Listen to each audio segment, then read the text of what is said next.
Well, howdy guys. Totally impromptu.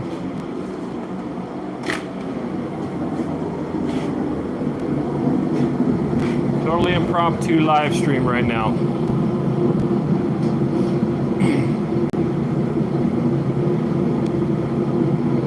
Get some people in here maybe.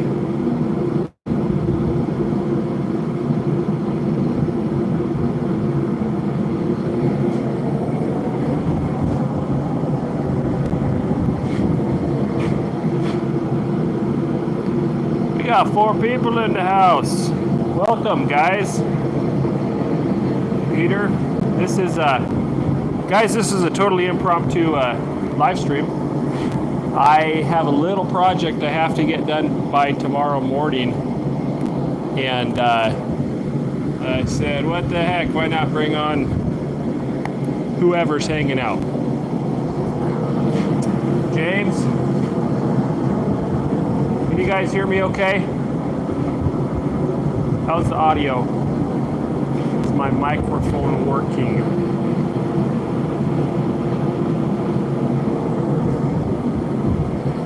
Let me know. Sounds good. Hey, it's Williams Tribe. Well, howdy. All right, guys, we're forging a dinner bell. We used to make a lot of these back in the day. Check out my new shop cat. This is Leo. He's a professional shop cat. Yeah.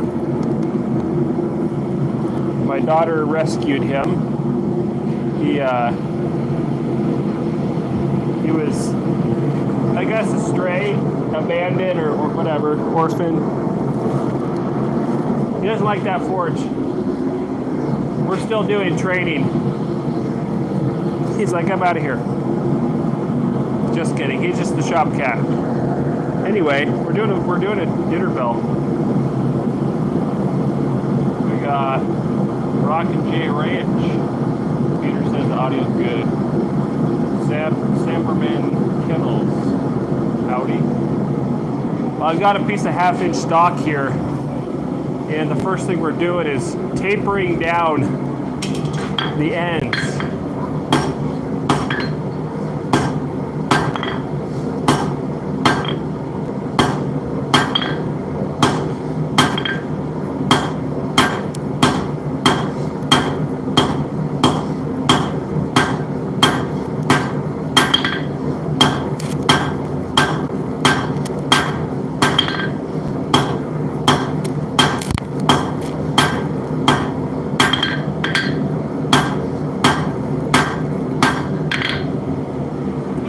Not going too crazy, just want to taper it down, and I'm using the rounding side of my hammer, and then we'll clean it up, make it nice and even. Yeah, shopping cat. My 3-year-old said, I like your shopping cat, because we call him a shop cat, and when you're 3, that's what that means, I guess. I've also got, I don't know the code on that, Jay. I've also got material for a striker. I don't need that much of it hot, but I'm going to taper down the end on this one too.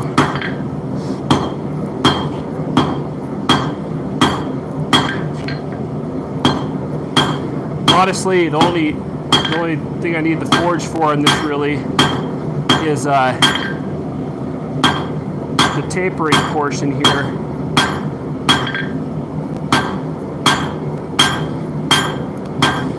Most of the project, most of the heating I will do with a torch. You guys will see why in a minute. It allows me to get a very isolated heat, which I have found to be very helpful when building a nice dinner bell.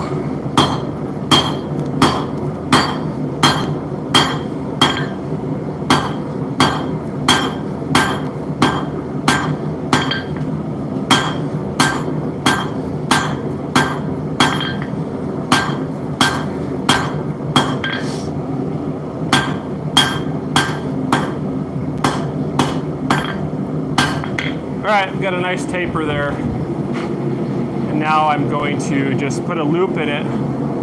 Maybe not close it all the way, but put a loop in it.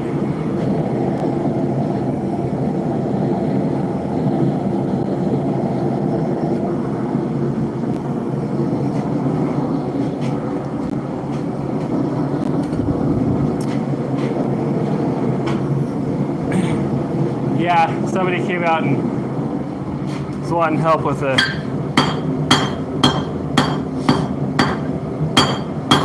something that I don't know. So this is 3/8 inch stock. This is all mild steel. And this is going to be the striker for the dinner bell. Same deal. Taper it down, clean it up a little bit, and then we'll put a loop in it, and this will, or at least a hook, probably more of a hook. This will allow you to store the striker by hanging it on the bottom cord of the dinner bell. I think that's the right term, the bottom cord. So I'm just going to use the horn. Put a nice curve in there, like that. We're going to keep this straight.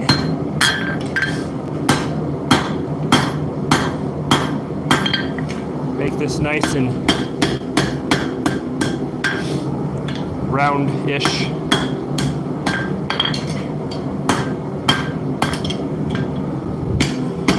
I have not made a dinner bell in, well, a long time. I used to make quite a few of these things, but somebody wanted one, so I said yes. So here we are. So something like that. That's a plenty big loop. I don't need it any bigger than that. I'm thinking that might be a little big, honestly. Might tighten that up a tad, actually.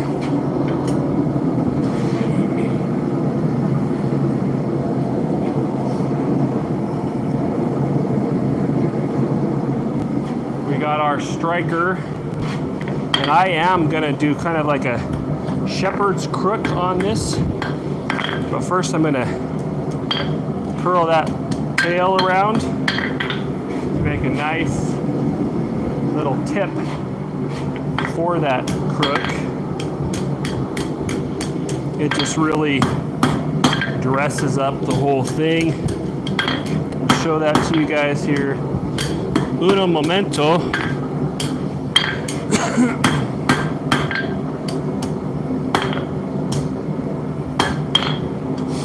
Now on this one I gotta straighten this out, but on this one I want it to have enough clearance to fit this over the 1/2 inch stock on the dinner bell, right? But it's a nice little shepherd's crook style hanger there. At least that's what I'm calling it. I don't know if that's what professionals call it, but that's what it looks like to me. So I like this, except for I want the center of this hook to be in the center of the shaft of the striker. Hey Jesus, how's it going? Alright, so I want to tighten this little loop up a bit on the dinner bell here. If you make the loop too big, you end up using a little more stock out of your dinner bell than maybe you want to. And I don't want to do that. Plus, that looks a little better. So, that looks pretty sweet. Brush off the scale a tad. And we have to replicate this on the opposite end. Okay?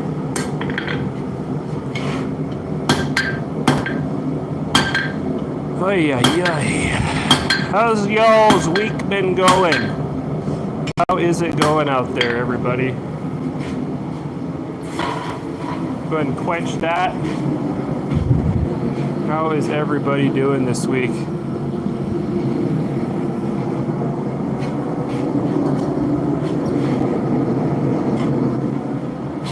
All right, so I'm gonna bring this to the center a tad. All right.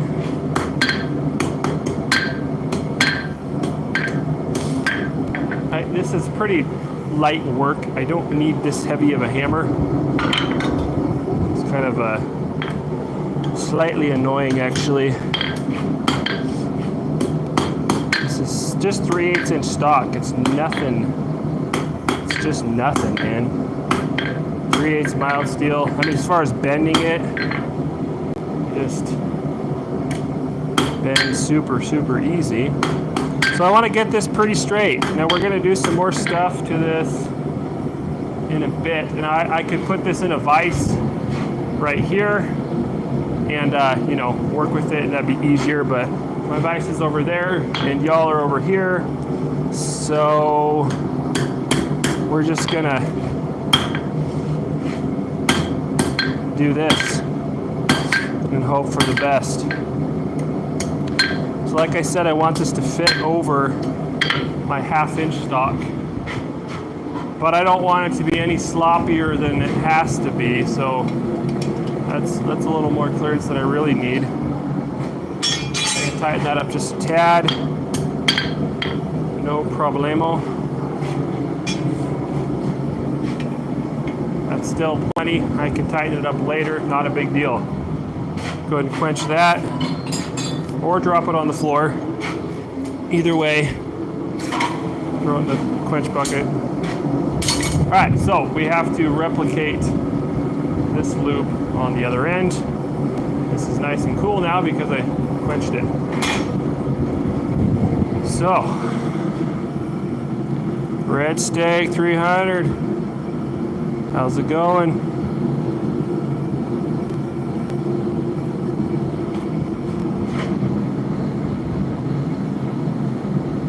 Oh, my wife wants a dinner bell. Yeah, I guess that was true. I forgot about that. Yeah, I'll have to make another one here. Probably not tonight, though.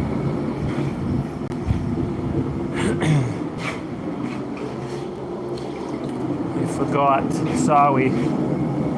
All right, so there's our striker as it sits right now. Hey, Chris, how's it going?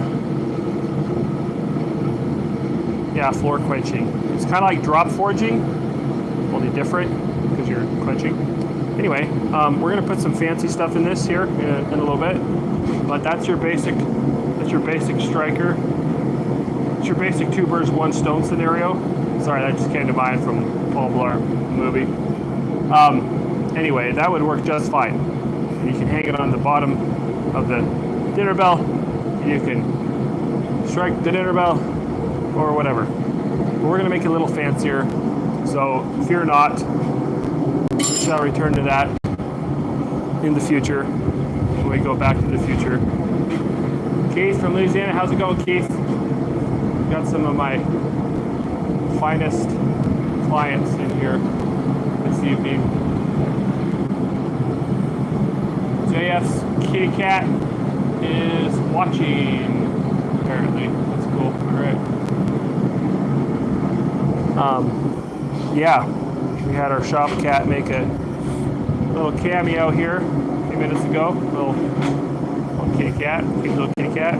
My oldest daughter rescued, and it's now become the shop cat. Fun little kitten. Just happy to be here. Good natured. So we're gonna taper out this other end of this 1/2 inch mild steel stock. Not going crazy. Just using the rounding portion of my hammer, rounding side. And I could use the edge of my anvil if I wanted to get a little more aggressive on this process. Of course, then you have to smooth out the aggressive, divots, which is fine, but we're not trying to. It's just a Saturday evening project because I got to get it done for tomorrow morning. So, yup. Yes, indeed. All right.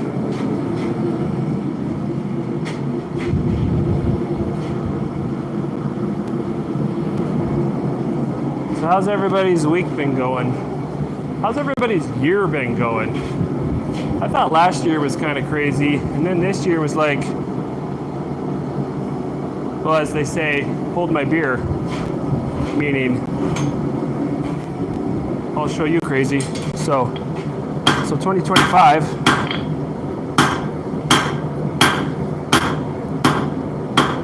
you just never know.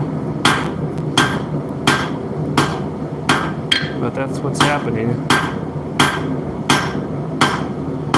All right, nothing too crazy here, just a nice taper down to about, I don't know, 1/8 of an inch, maybe 3/16 here, radius at the end.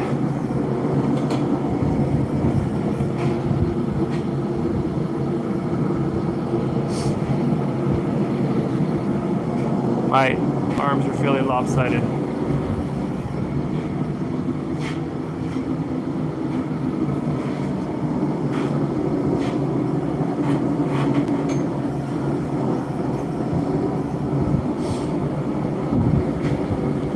We've had a lot of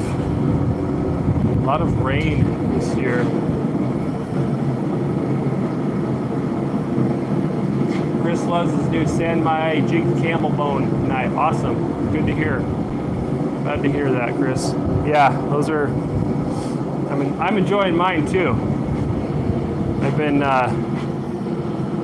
carrying this every day since I built that batch, and you gotta test your product, right? And I've been quite pleased. Something about those cold forged water quenched San Mai blades. They are pretty sweet. All right, I'm just gonna clean up the forging here a little bit so it's pretty straight. It doesn't have to, pretty even, I guess I should say. It doesn't have to really be straight because we're going to go ahead and replicate this loop on this end, and it's going to go on the same side. That's important. If you put it on the opposite side, you will end up regretting it, and you'll end up having to fix it or have a funny looking dinner bell. So we're going to make sure we put it on the same side.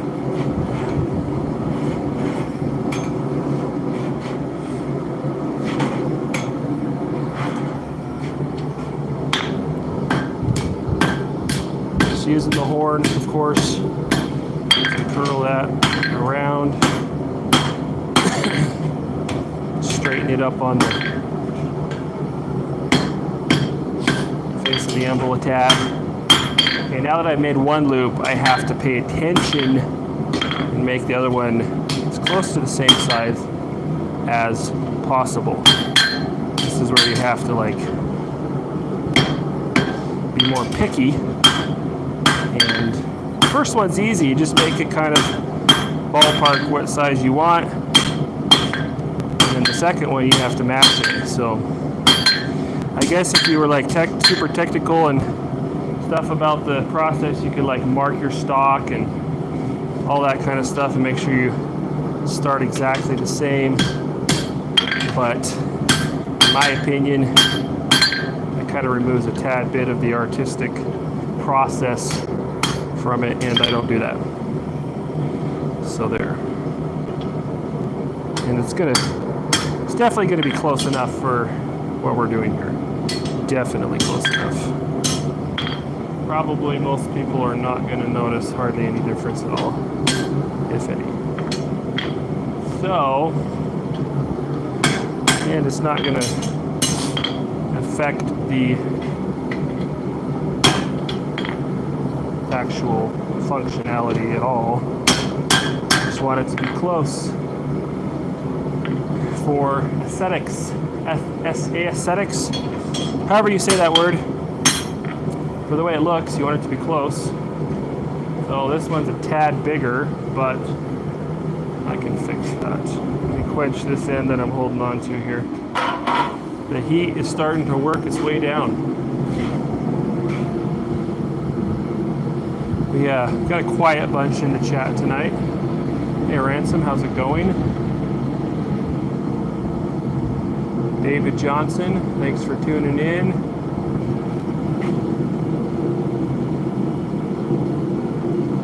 Yep, Keith as well.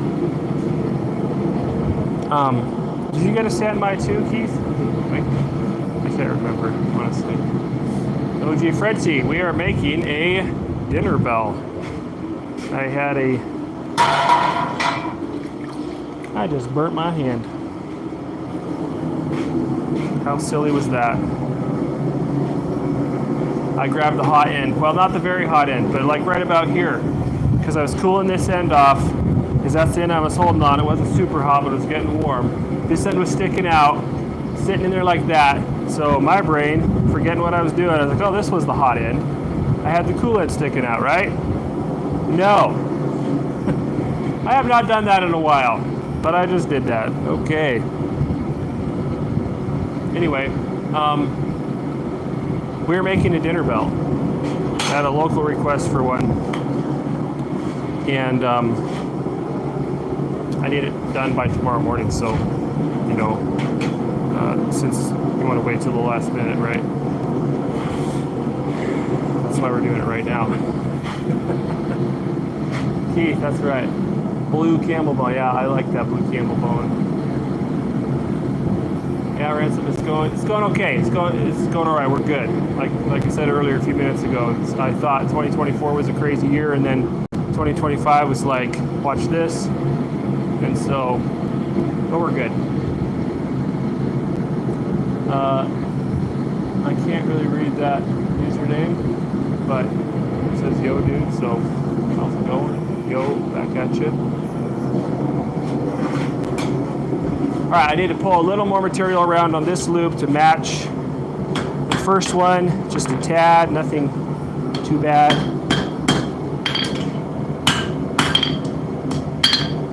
And forgot to mention, I don't want the tip of this I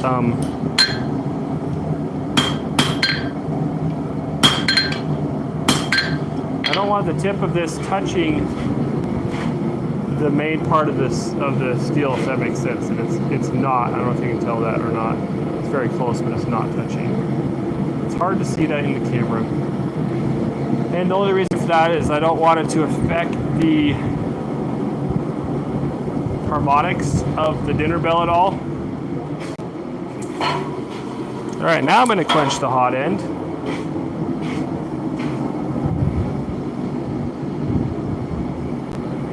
Yeah, don't do that. Don't grab the hot end of the steel.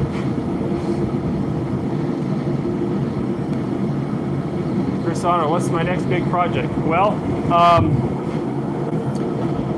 I have a batch of carving hatchets sitting here that I need to finish, actually. I don't know if you have one of those yet, but as far as knives go, the next thing I kind of have in mind is the very next thing is some big, like, kind of called, I think I call them Chinese cleavers. They're shaped like a cleaver, about the same size, but they're thin. They're just for chopping, and they're really fun. They're like a big, wide, thin chef's knife, just for everything you would use a chef's knife for. So I want to do a few of those.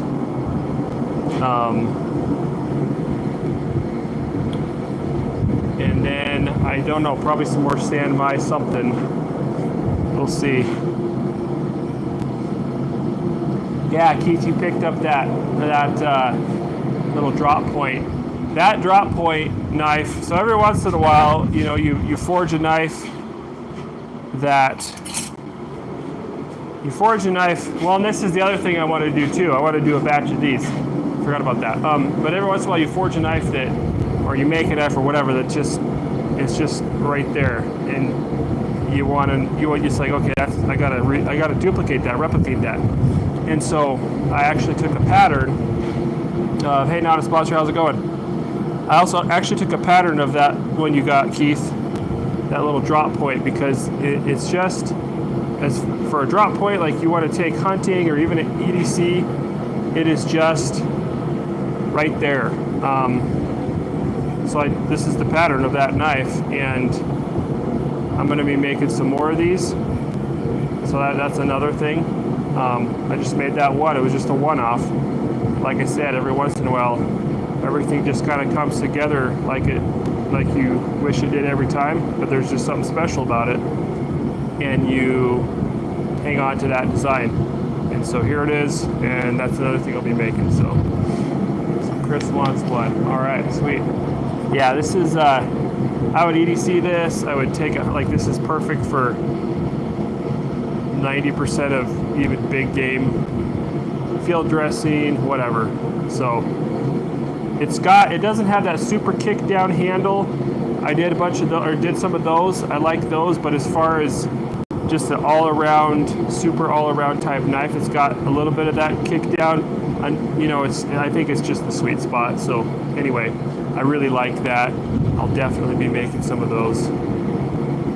Either in San Mai and probably also in 50 to 100 as well. Thanks, Chris. Yeah, so anyway, those are a couple of things that I've got on the brain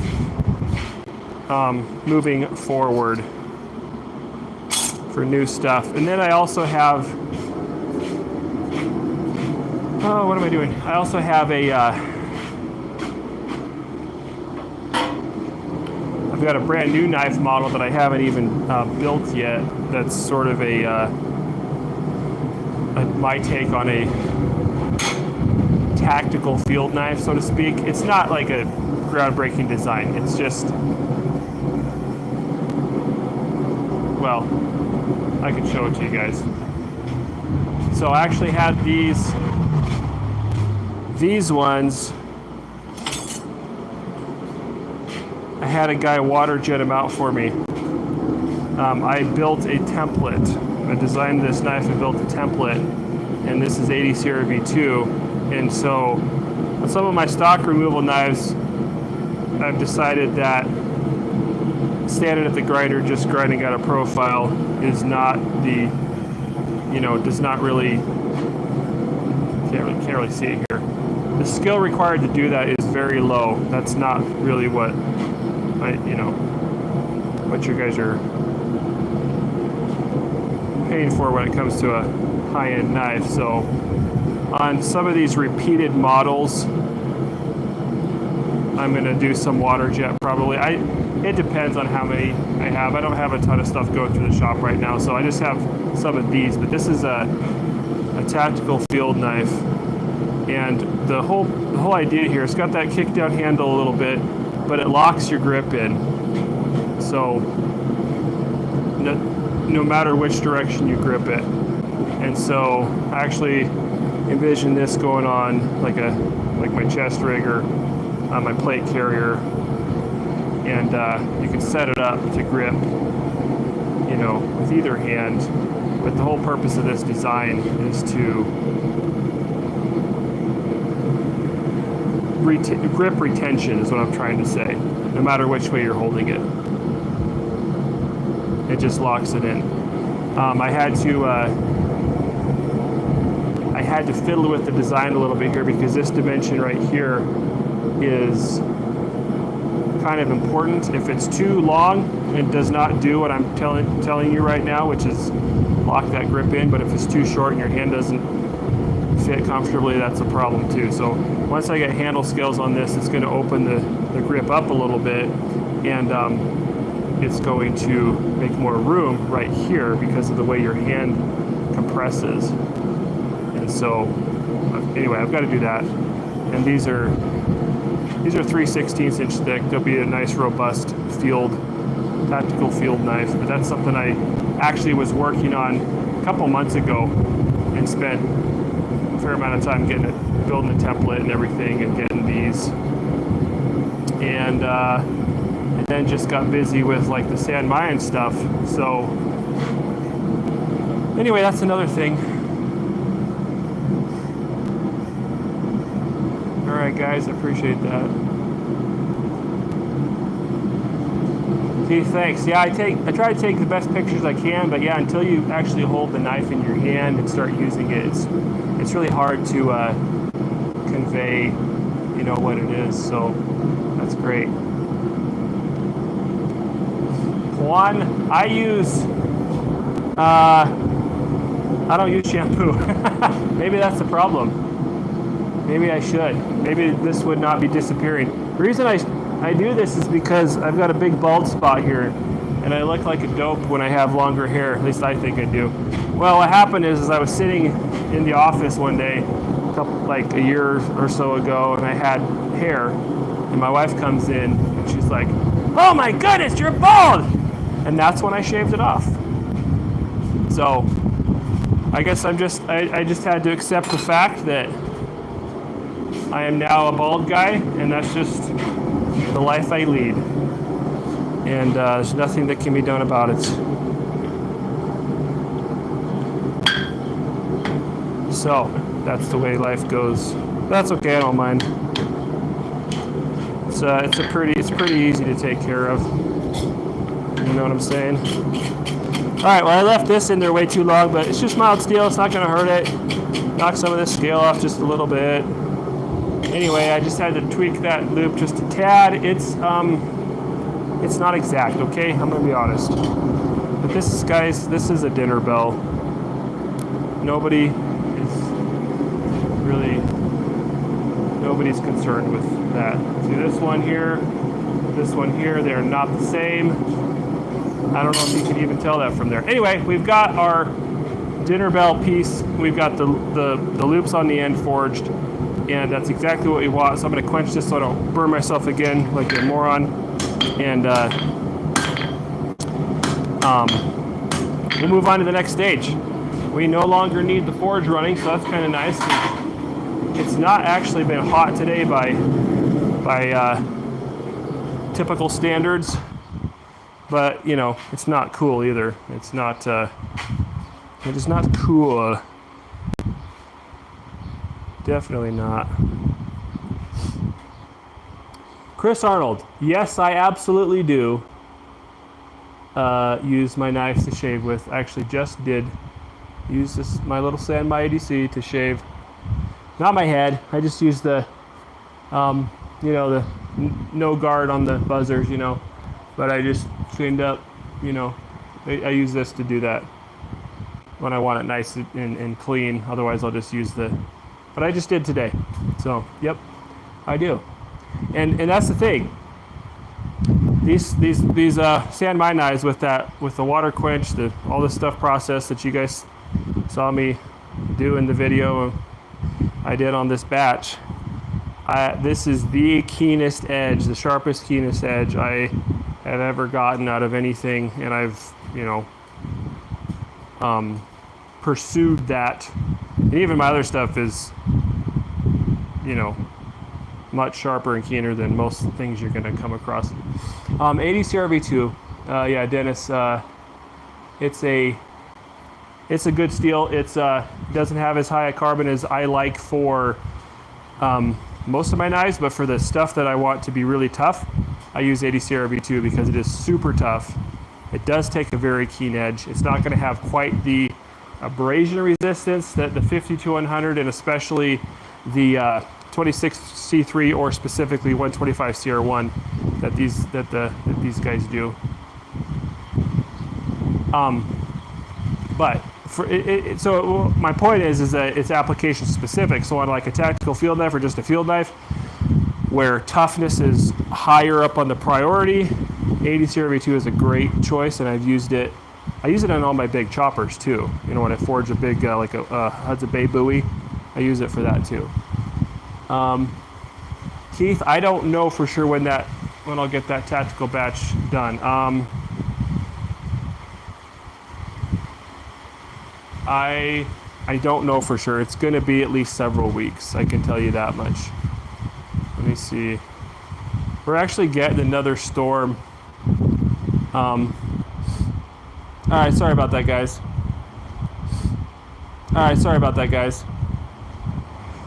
We're back, I think. I think we're back. Corrosion resistance on 80 CRB2 is not great. It's probably a little worse than 50 to 100. Yeah, it's worse than 50 to 100. I don't know by how much. But again, you know, I just wipe it dry and it'll develop a patina depending on what you're doing with it. And in the knives that I have that are 80 CRB2, it's not really a huge issue. Yukon, how's it going? Yeah, it's just about wiping the moisture off. And if you're in a really damp climate, that could be an issue. I actually, on this batch, one of the features I want on these tactical field knives, I want to have a, it's not gun bluing, it's I can't remember the name of the product or the company, but it's steel black. I don't know. It turns it black. It's a bit of a protectant, and I want to do that on this batch. I haven't quite figured out the process on that because of how I'm going to attach the handle scales and all of that. But that's something that I have thought about, and I'll probably do that. Jeremy, yeah, hot bluing on 80 CRB2, that would work too.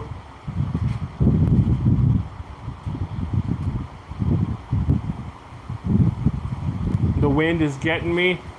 Well, that's because I have a fan going. Yeah, I should have put that floofy thing on. Is that better? Now that I got the forge off, I don't have to have the fan going so much. Perma blue? Yeah, that might not work. That's not the one I'm thinking of, but I'm sure there's probably a couple different products.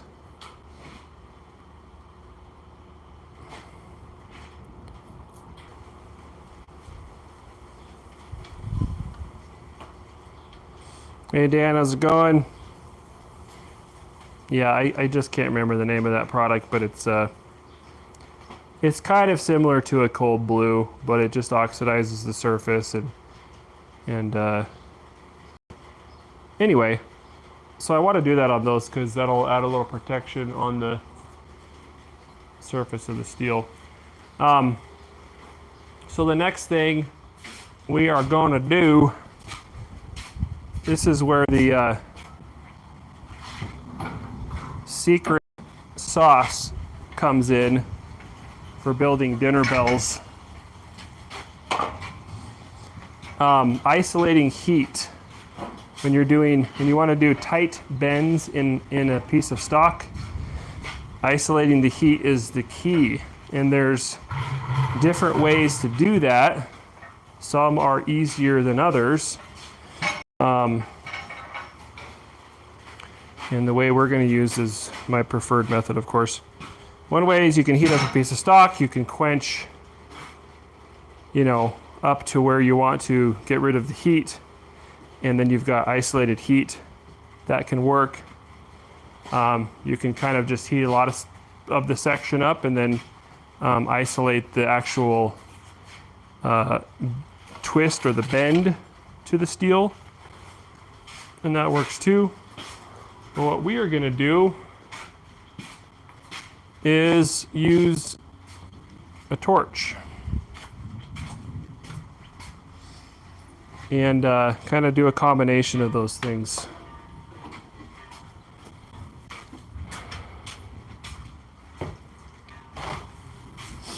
I'll see if the torch will reach that far. I'm gonna have to move something here a little bit. Hold on. Move stuff around a tad. Yeah, we have had so many storms this year. Fortunately, we have not had any hail since, anything to speak of anyway, since April, when it totaled our car and our roof. But we've definitely had storms, some good ones. So that's been, the rain is good because the last 3 years prior to this have been really, really dry, and it's certainly making up for it this year. So that part's good, but this is our well, we'll have been here 5 years in August, and this is, I would say, definitely the most storm activity we've had since we've been here. So it's been a doozy. Quite the year here. I'm trying to get my tanks just a tad bit closer so my oxypropane setup will reach, but I'm gonna have to move you guys over here a tad, I think. Yes, sure.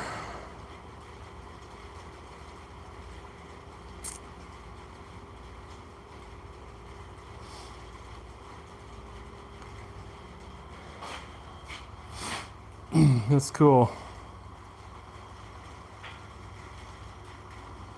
See if this will work.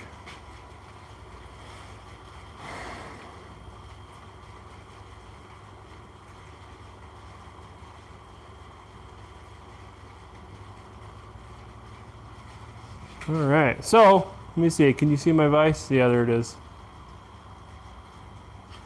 Here's my shopping cat. What are you doing? Come here. No, come back. Okay, never mind. He didn't want to hang around. All right, so we got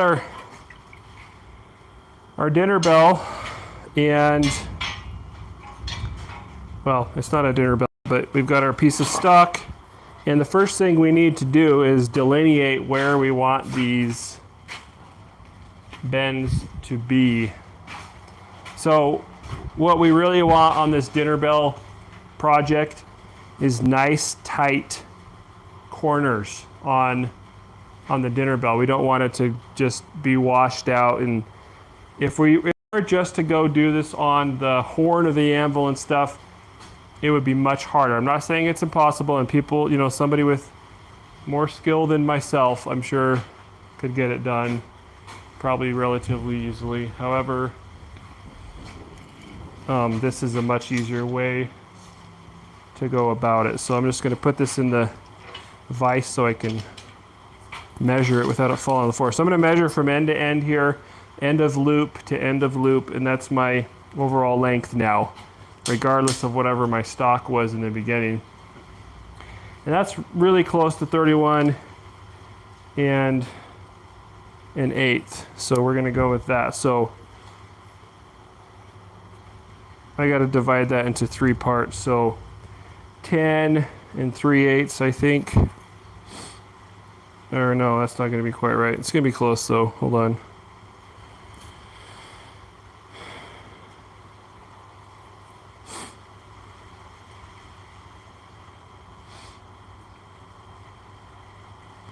Pretty close, I guess. I'll double check it.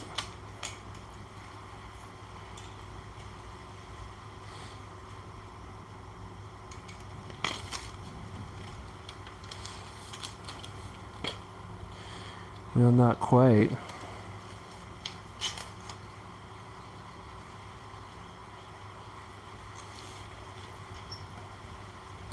Closer to 10.5-ish. I don't know. It's gonna be ballpark, okay? I'm not building a piano here. I'm not even building a knife. Building a dinner bell. Where you going, Shop Cat? Come here. Come here, Shop Cat. Come here. Come here. Come here. It's all skittish with the storm coming, I guess. Yeah, we're 10.5, real close to 10.5 on each section here. Call that good. I'm gonna call that good. So anyway, I'm gonna put this in the vise because I'm gonna bend it around the vise, but I'm gonna leave myself a little bit of a radius, so I'm not gonna put, I've got marks here now. I don't know if you can see them, but I've got soapstone marks, and I'm gonna put it out from the vise jaw about 1/4 inch. And so when I heat this up right here, you know, I'm gonna try to have it about 5/8 to 3/4 of an inch of heated steel. I might stick it out just a touch more than that. I'm gonna switch my torch to the like a welding tip, and so this rose tip here is just too much, too big. So I'm gonna switch that out, because what we're trying to do is anything that you want nice, clean, crisp, tight bends in. This is the secret sauce right here. I'm gonna have to rotate this just a touch some more. I can't quite reach with my hose there. Chris asked, when I was a police officer, what kind of knife did I carry? I carried several different ones. My wife got me a little, like a boot dagger, and I carried that, you know, like about that long of a blade. I had a cold steel, like push knife that I had here, and then I had, at the time I carried a folding knife, you know, it's like a Kershaw or something like that. Can a jelly roll be drawn out to look like infinity loops? I don't know, to be honest.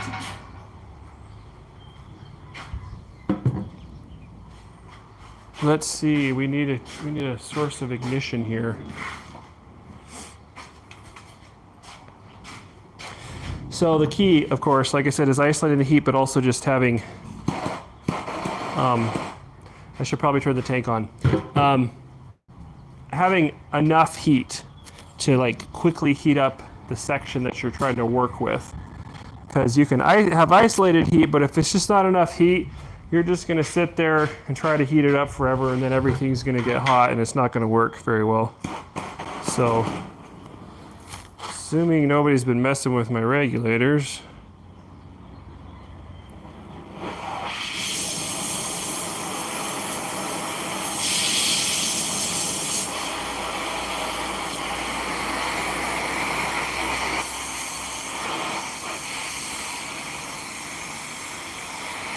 you got to be careful when heating this up, because sometimes just the scale on the surface of the steel can get so bright, has such an incandescence to it. I have actually given myself a little bit of snow blindness before from that. So I'm just gonna stay right behind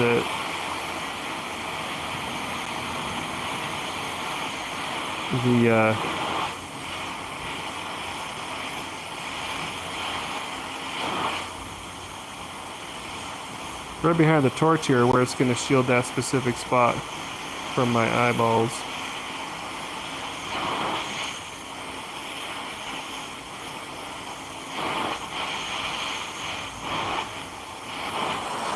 And that way, once those little particles of oxide heat up, they're not going to be shining right in my eyeball, because I'm right behind the torch tip here.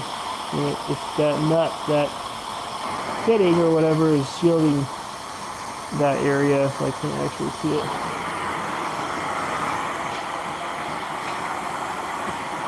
Ran out of heat. Also, this is not tied down, which is not super helpful, but that's what we have to work with.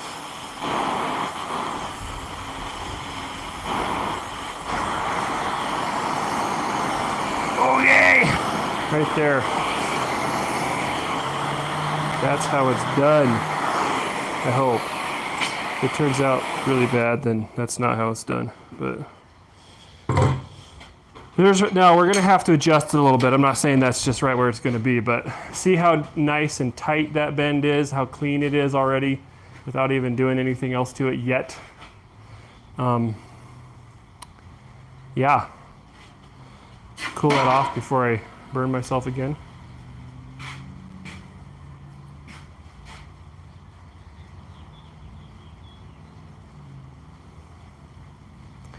Machiniest, yeah, I didn't really carry any of my own knives for a long time. It's just been the last couple years, honestly, that I kind of, made something, maybe not specifically for myself, but I like make it for a project or like a model I wanted to develop. And I've afforded myself that luxury just in the last couple of years, really. Yeah, the rest of the time it was, yeah, I'd like to keep this knife, but I got to pay the bills, so I can't, kind of a thing. And but then lately too, I've been doing batches, big batches, and that helps, because if you decide to keep one out of a batch of 10, 12, 15, it's not as big of a deal as, a batch of 5 or something. So I'm going to put my mark on the other side so I can see it, because I need to flip this over. And we're going to do the same thing. Theoretically, I wouldn't even have to have this in the vise, because that heat, this steel's only going to bend right where that heat is. But of course the vise makes it easier and more precise.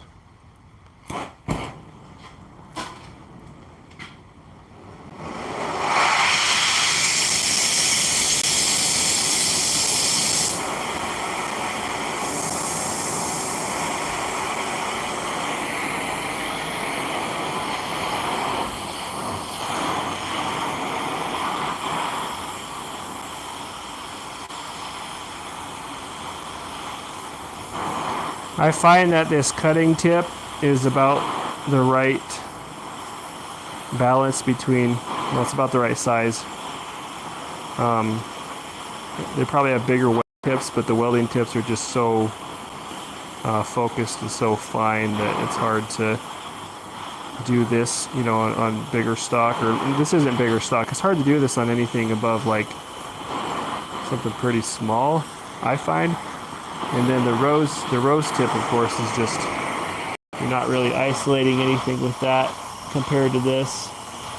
It's just too much. I like the rose tip for other things.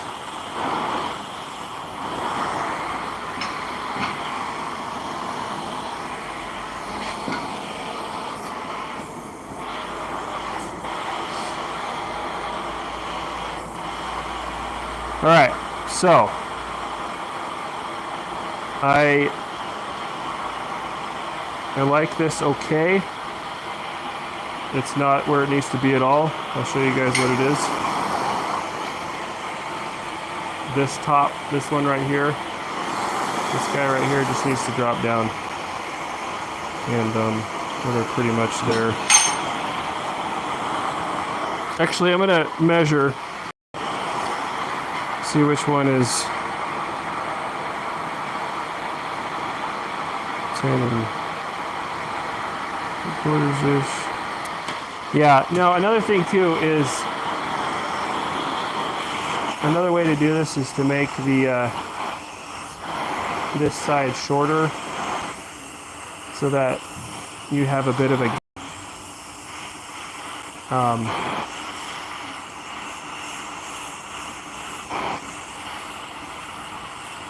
and maybe I should have done that instead of making a perfect triangle, but we'll figure this out. It's gonna be okay. It really is. I'm gonna bring this one in just a touch. We can fix it. And then when it's done, we can say, "It will ring," or something like that. Yeah, normally I would be wearing some dark glasses, because you guys can probably see those little oxide particles, and they're super bright, but I've actually got one eye closed, and I'm right behind this fitting nut, and so it's shielding all that from my eyeballs, because that can really that actually will kind of mess you up a little bit. Okay.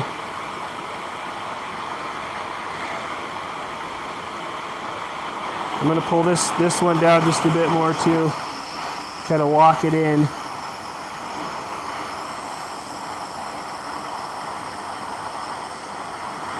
Fine tune this puppy.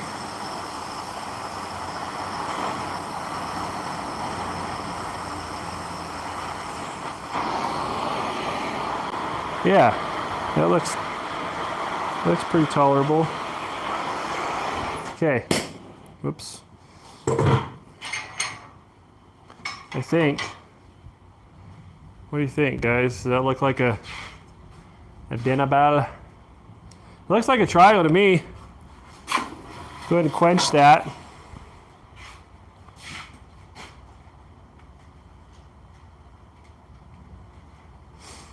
Thanks, Keith. I appreciate that.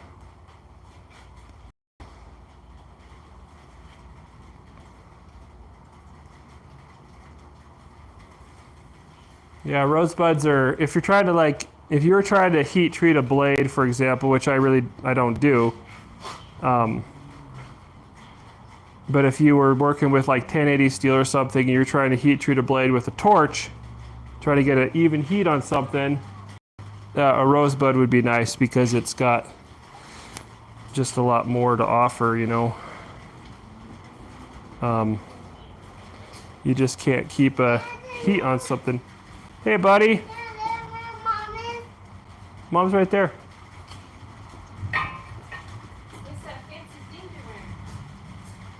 Oh, this is a mic. Yep.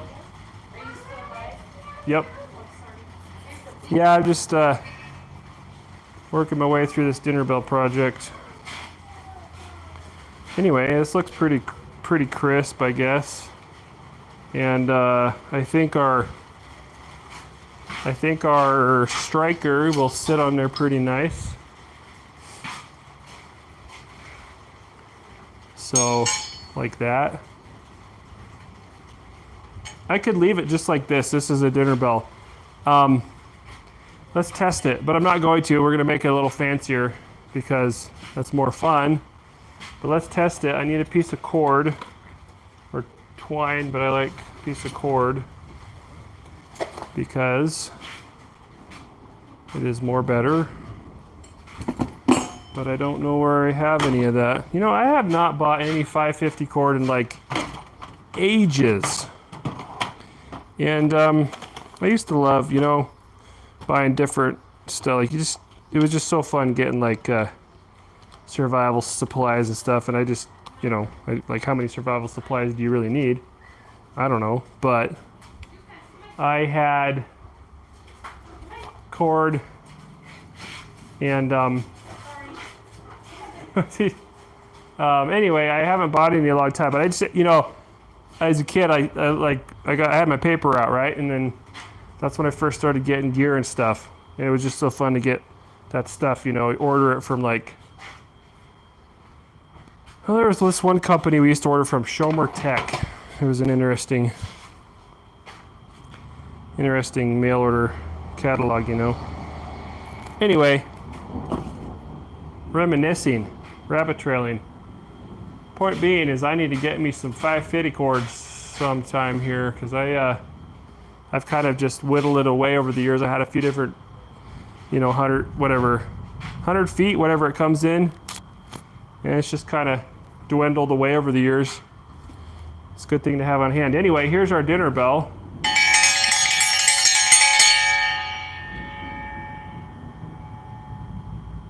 How's that sound? Does it sound pretty good? I like it. I think I want to bring this bottom cord up just a hair. And I do, and that'll help keep this. I mean, this isn't going to fall off, but we could bring it up a hair. So that's what I'm going to do. Because I want to.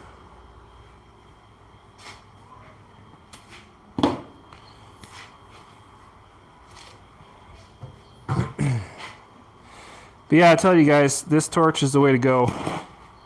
And it's the only thing that really does it, you know. Even the map gas torch just does not have enough juice to it.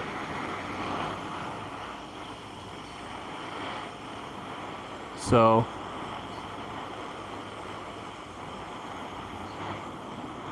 you know, if I had to go back and do this again here, I would probably offset it just a touch to where my side cord is a little bit shorter. So I could kind of incline that bottom cord just a little bit more and it would not impinge. If that makes sense.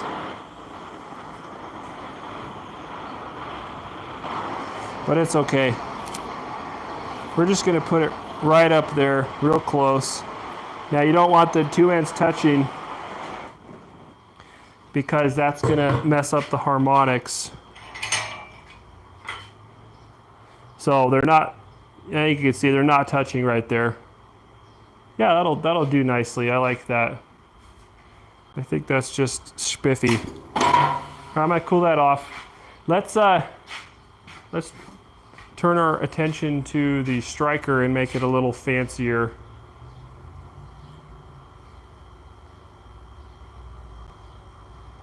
Good deal. I got my earplugs in, so I could still hear it, but you guys got to hear the full effect. So anyway, we're gonna take this striker. We're gonna put a little twist in it, a little reverse twist, and that'll be fun. We don't have to get crazy on here. We're just gonna go about in the middle, clamp it in, put it in the vise right like that. I gotta get me I need a wrench. I need an adjustable wrench. I have a couple of, got a spud wrench right here. A spud wrench. My granddad gave this to me. Anyway, we're gonna put this right here, okay? And we're gonna get another adjustable wrench. We are assuming that I can find it. Here we go. You can also use vice grips, but I don't like to do that because they just leave too much surface, you know, dings in it. It just mars the surface too much. So I'm gonna get these adjusted to where they fit the 3/8 stock nicely. They'll slip on, right? I'll bring you guys down just a hair so you can actually see what's going on better. And we're gonna heat up this portion here. And yeah, I'll show you guys what we're doing. So I'm gonna take this middle crescent wrench out here. Move this one over just a tad. I think that's good. I might need to put on some. I'm gonna be moving this torch around on this one, so I'm gonna put on my green shades. Got a storm rolling in here. It's been like an every other evening deal almost. Well, actually this week it's been like an almost everyday deal. You probably hear the thunder right now.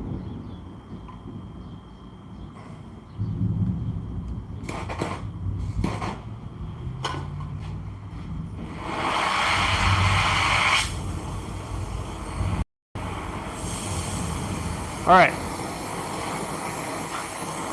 I'm gonna start heating this portion up here.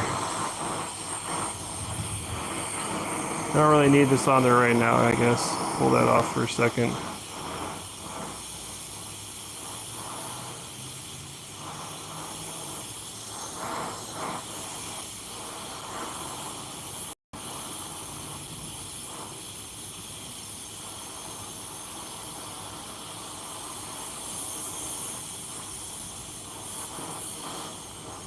This is gonna be cool. It's not just a twist. I mean, you could just do a twist, but this will be niftier. The goal here is to between the vise and this large adjustable wrench, we're going to hold those still, and we're going to twist the center wrench. And this is where like a rosebud tip might actually be better, because I'm trying to heat up a bit, well, this doesn't look good, a bit larger portion of the steel. I need to clean that cutting tip out. It's not looking very happy.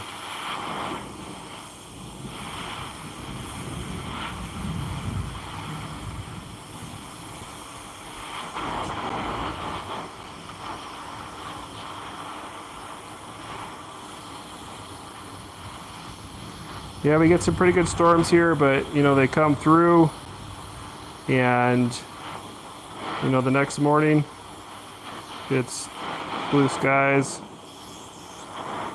sunshine, and then of course, depending on the weather, you get another one building up during the day, and that's just kind of how it goes. All right, I've got this center portion pretty good and hot. I'm gonna get my wrenches on here, and I'm going to twist this center, keeping the ends stationary. And we'll do a full twist, which is plenty. Okay. All right. Since I don't have the forge going, I'm just going to heat this back up a little bit to straighten it.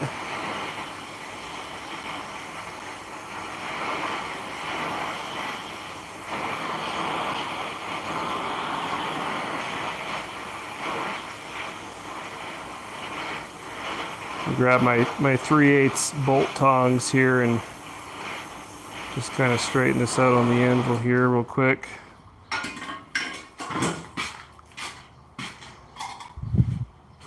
Okie dokie. Show you guys my tripod's wonky. So, you know, and I'm just gonna kind of tap on these twist, the ridges of whatever you call it, on this twist here, so they're not quite as sharp. It just kind of mellows it out a little bit. But I want to straighten this striker. It's pretty straight already, but not, you know, not quite as straight as it could be.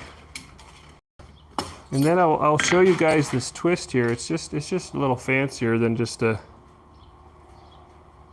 straight twist, you know?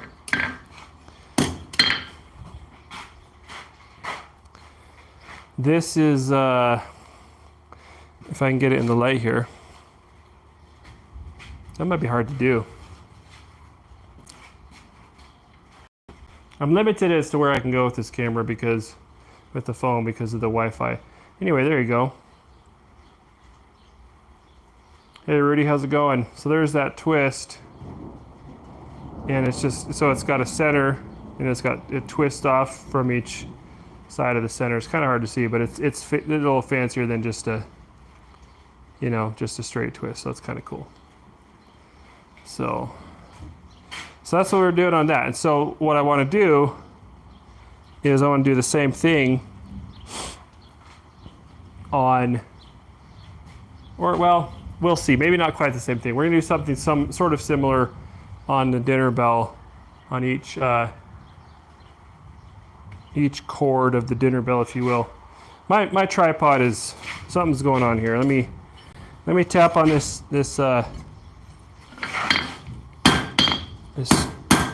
striker just a minute and get it a little bit straighter. I gotta fix that tripod. So that's pretty straight. And then I'll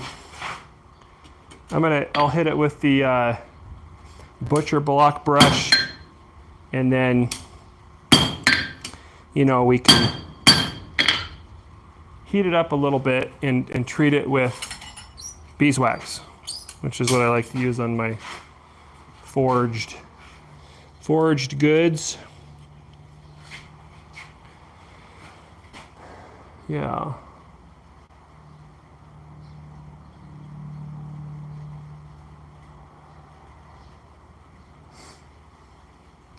Yeah, so that spud wrench, I guess, is, yeah, iron for iron working, yes.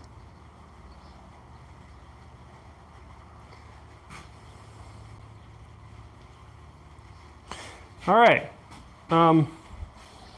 So that's what we're gonna do. We're gonna put a twist in sort of about the middle of each of these. I'm calling them chords. I don't know if that's a technical term for it. I feel like that is. I could be wrong, but each one of these sides of the triangle, and I don't know. I gotta think about this right. I think what I'm gonna do is we're just gonna do a really short little twist, one on each side. I think that'll be the best option. And that'll be really easy because I think if this will clear, I should be able to just crank this around one time. And we've got our twist and we're good to go. So that little twist we did just now on the striker, that's pretty easy to do. That becomes a little more difficult on 1/2-inch stock, and so it's definitely doable on the 3/8, but it's going to give us a little more trouble. Once you start getting into that thicker stock, it's not, you have to have it really, really hot, to be able to do that. We're just going to do a nice tight little twist here on each side. And that'll just make it a little fancier, a little spiffier. We are going to have to readjust, the spacing up here between the two ends and all that kind of stuff. We're going to have to straighten everything back out, but it shouldn't be too. So I'm going to heat this from two sides and try to really get it toasty. That's what's going to really allow us to move that metal. That's the biggest thing. I don't think my flame's not great here.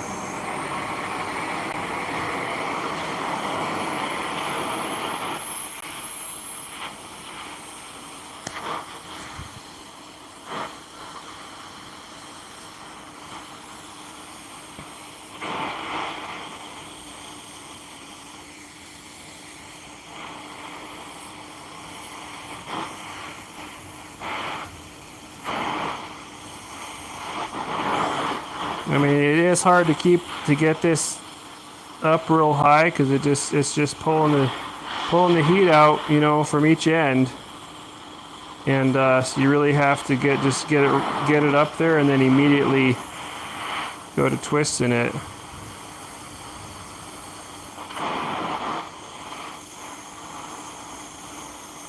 And you can also, keep heating it. Which would be better if I had 3 amps, but I don't, so.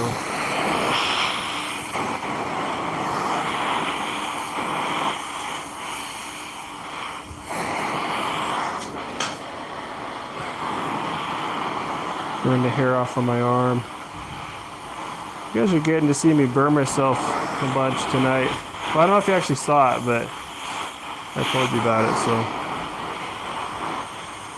That can be the hazard of talking and working at the same time, especially with something that you don't do a lot of, specifically like dinner bells.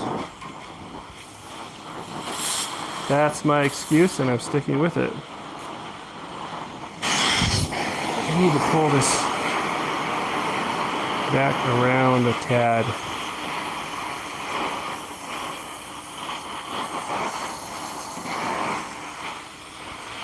Use my spud wrench for leverage.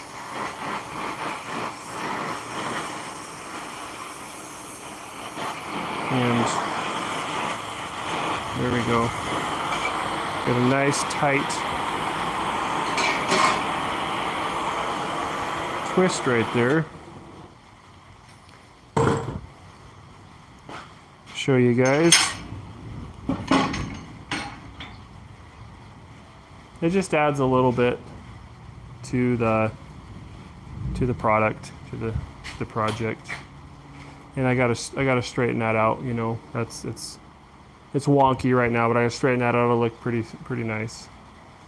So we're gonna do that on each side.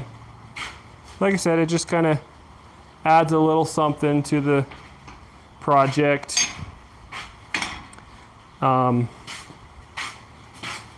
Instead of just a completely plain piece of steel, which is fine too. Nothing wrong with that, but this is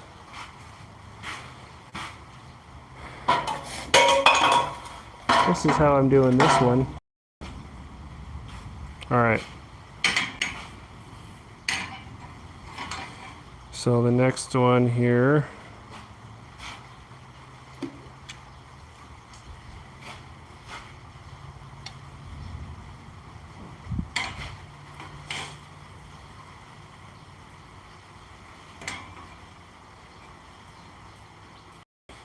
I guess I have to, how am I going to do this? How am I going to do that? Gotta open this up a little bit, it looks like.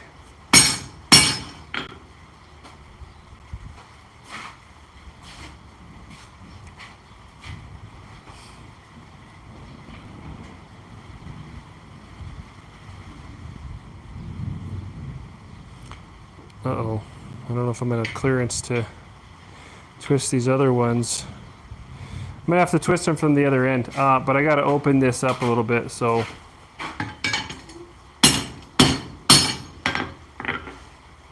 That's okay.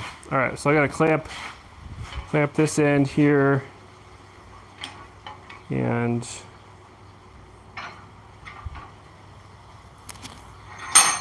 I'll have to use my wrench to twist this one. I can't believe it's already July, basically.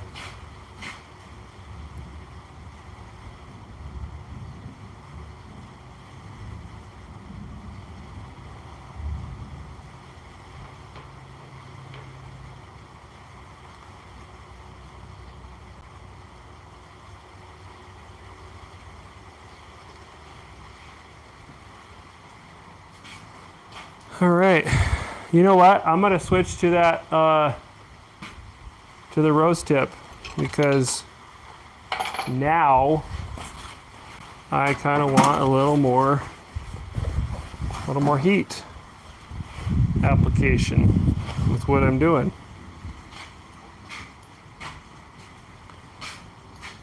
So that's what we're gonna do.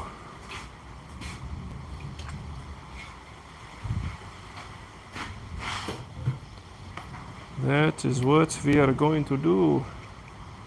What's going on, Shop Cat? Come here. Kitty cat. Oh, look at that little face. Look at that little face. Yeah. I know. You're a good little shop cat.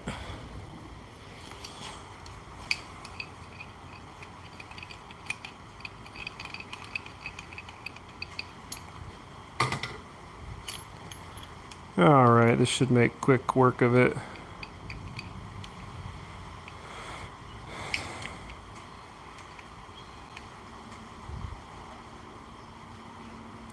Yeah, that's not quite how I want it. Oh, you're gonna climb up my leg? Yeah, I never should have taught you that, probably. Hi.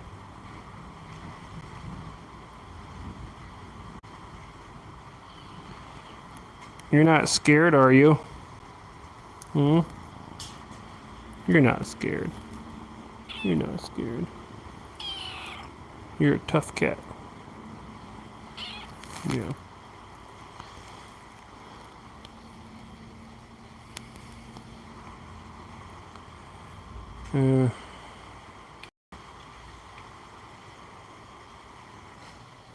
Come on now.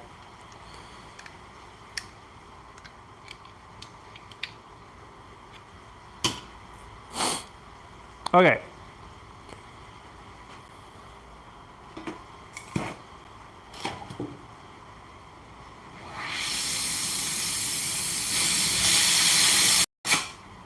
Oops.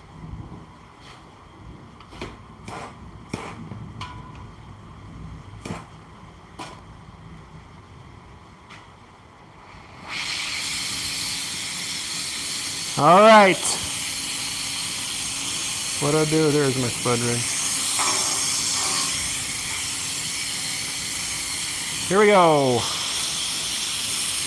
This is going to be a little better twist, I think. Maybe. Well, I don't know. Maybe not. It'll just be fine. It'll be just fine. This is a one-of-a-kind hand forged wrought steel. That's not really a thing. Forged steel Jitterbell triangle.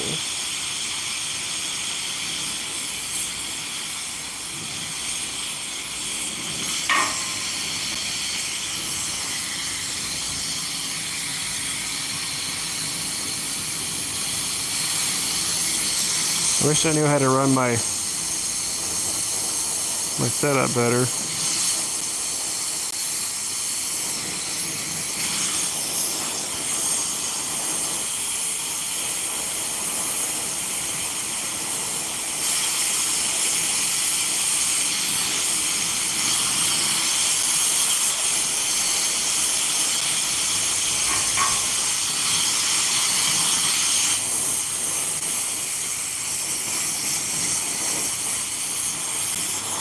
Okay, starting to twist, and you know, I'm able to keep the heat on it. That's nice. Yeah. So this side, so I can twist down. Yeah, this extra heat is definitely helping.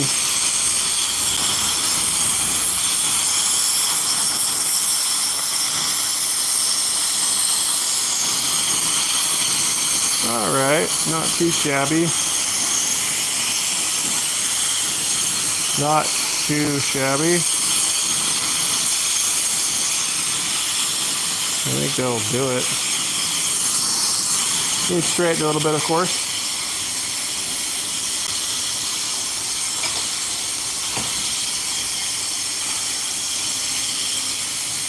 Testing fate here. Yeah, I'm just going to leave that running there for a second. I'm keeping an eye on it, though. It's going to be okay.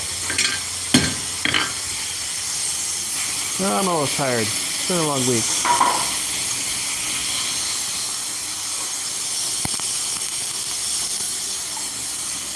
It's been a bit of a week. All right. Yeah, I like that a little better, actually.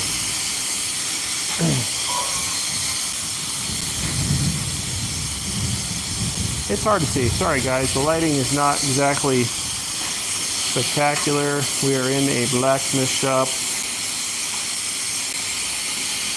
And I don't like have lighting panels or anything. Maybe I should. I don't know. Next one.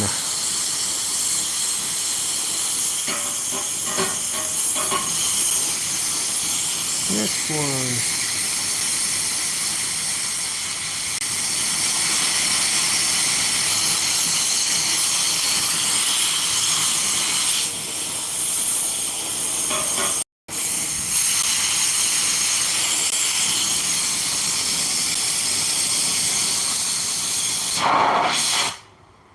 Oops. Yeah, if I actually knew how to run this setup, it'd probably help, but I know enough to do what I need to do. most of the time.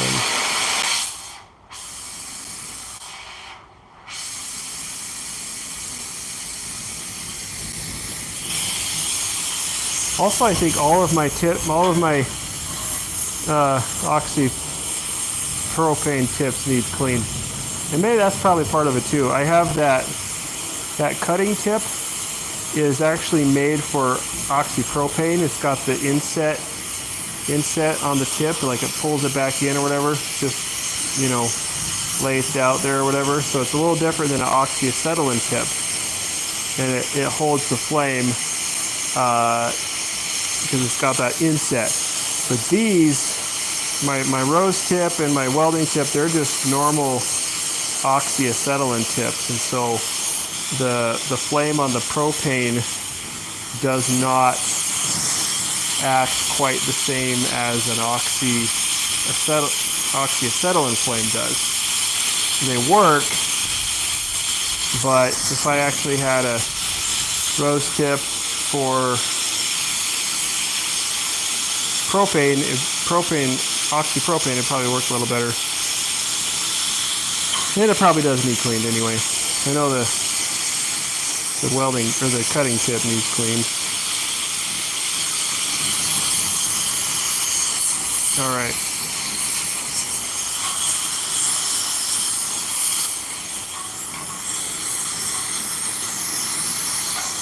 Well, not perfectly square there. That didn't want to sit on that side.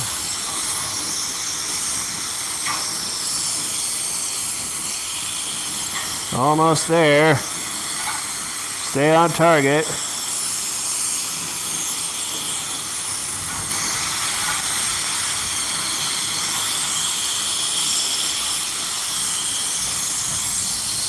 Yeah, I need to straighten that. That's okay.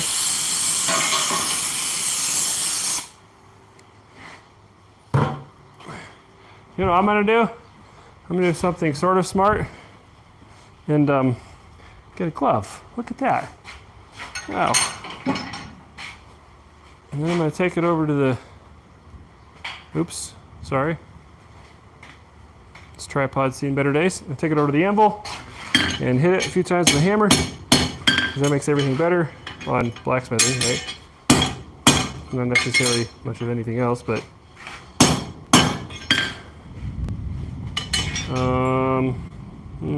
yeah.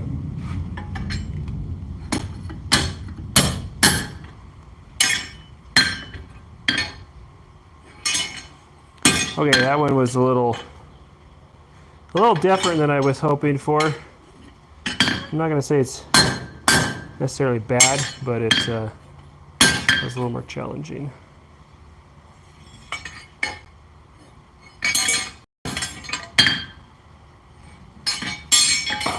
Overall, I'm thinking that this is turning out pretty sweet.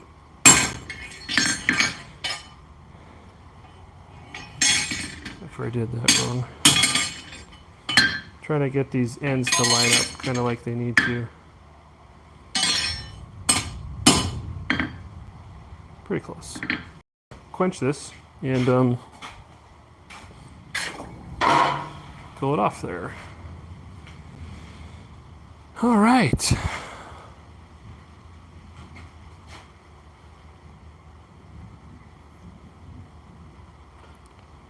All right.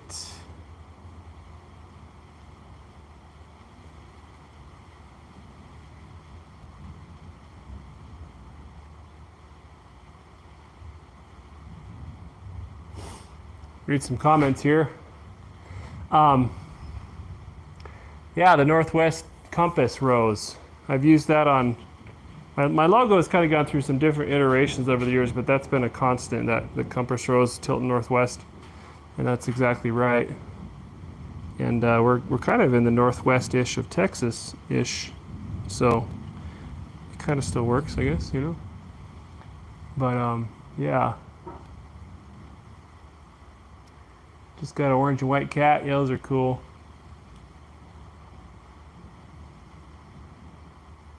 Thanks, Chris. Thanks, Keith. I appreciate it. Thanks for tuning in.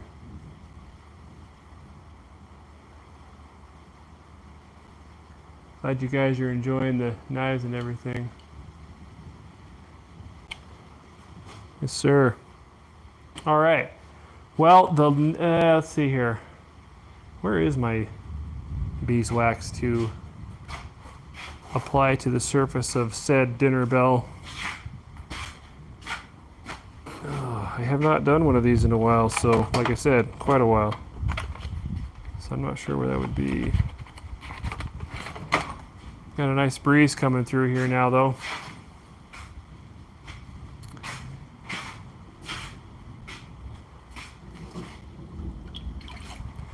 So this is, this is just for the look, the aesthetics here, these twists and stuff, and I think it dresses it up, and just adds a little. It just makes it look, I think, more heirloomish, So that's cool. I like that. It's nifty. All right. Where did our striker go? I left it over here.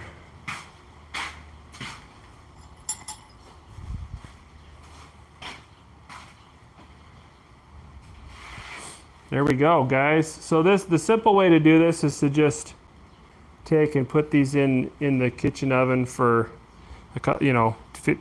whatever it takes at about like maybe 200. Well, it depends. If you just want to melt it and apply the beeswax, that's fine. It doesn't have to be super hot. But if you get it a little hotter and kind of burn it on there, it's going to make a little bit of smoke. So maybe don't do that in the house if you're going to do it that way. And if it can't be too hot, it'll just evaporate. But if you have it hot enough to where it kind of creates a black burned finish on it with the beeswax, that's nice. And it's already got the oxide forged finish on this this has a lot of mill finish on it, which is really close to the same thing. And so once we heat it up a little bit and wipe some beeswax on there, it's gonna darken up nicely and just add a little bit of protective coating to it, which is nice. So yeah. CAE247. Yeah, we talked about that a little while ago. Some different knives. I've got a. What I'm currently working on. What I'm currently working on is a batch of knives for Ridge Runner blades, and then I've got a batch of carving hatchets I have to finish. So that's what's actually in the works right this second. But then I want to do some Chinese cleavers. They're not cleavers. They're thin. They're basically a chef's knife, but they're big. The big square blades, and they're thin and slicey. And those are fun. So I want to do some of those. And then I've got a nice little drop point design. I'll grab that real fast for you again. A nice little drop point design that I made a one-off of and sold that. One of the fellas in the chat here. But it was such a sweet little. Sometimes everything just kind of really, really comes together, and I gotta preserve that design. And so this is the pattern of that knife, just a sweet little drop point blade. And so I want to make a batch of these, and then I also have a tactical field knife is what I'm calling it.